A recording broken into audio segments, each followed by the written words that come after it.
today we can send a message to this corporation. Let them know that their employees have a voice. Their voice is not scared, and their voice will be heard. Now, earlier today in opening, defense counsel got up and she told a story about how when she was about to get in trouble with her parents, she had to decide on which lie she was going to tell to avoid their trouble. And I anticipate today that the defendant corporation is still wondering what lie they're going to tell you today. But I want you to look them in the eye and tell them that it just doesn't make sense. I'm confident that as you look at the evidence and remember the testimony, that you will find that it's more likely than not that Chris is fired in retaliation. Fast Corporation is liable for what they did to Chris, and Chris should be compensated. Closing, Your Honor. Yes.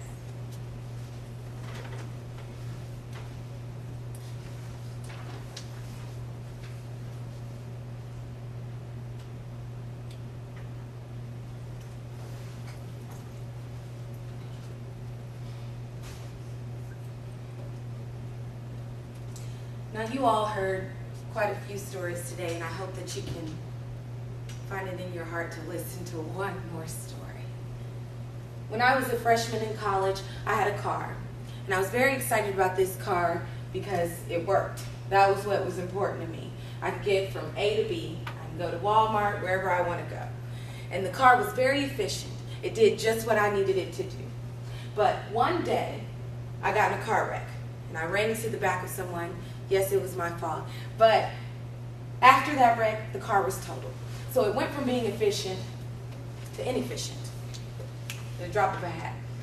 No one can say that Chris Smith was not a good worker.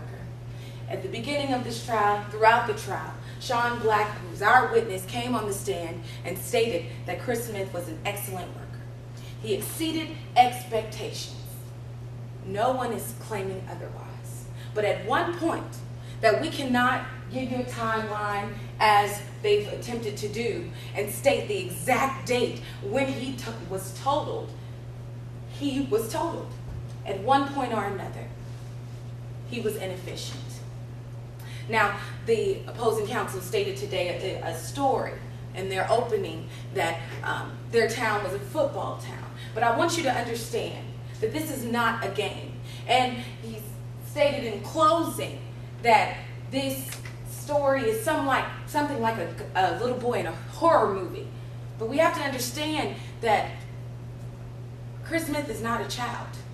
And we're not going to treat him like a child.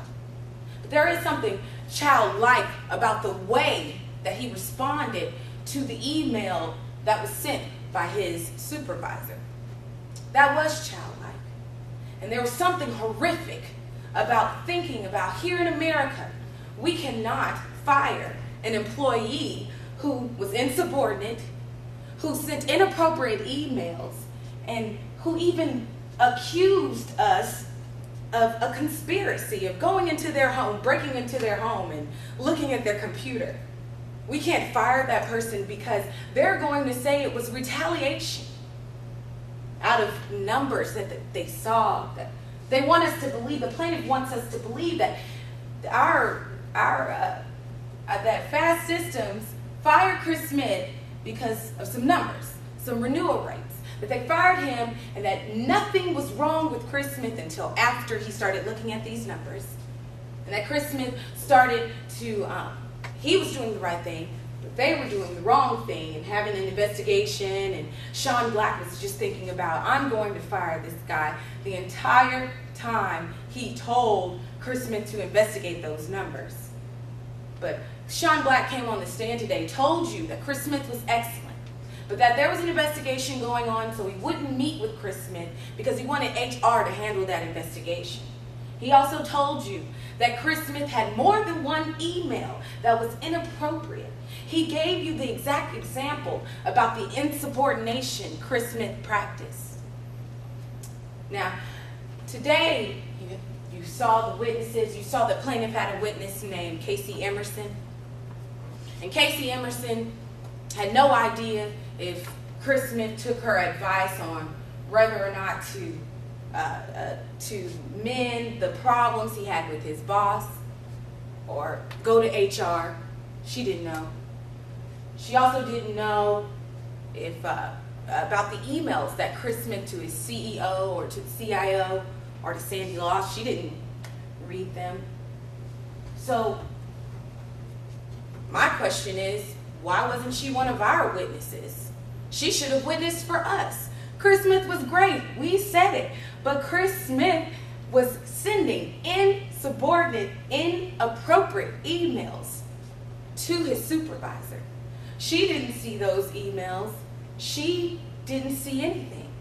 She said that the atmosphere was fun at FAST, a fun atmosphere. But she's here against FAST. Why?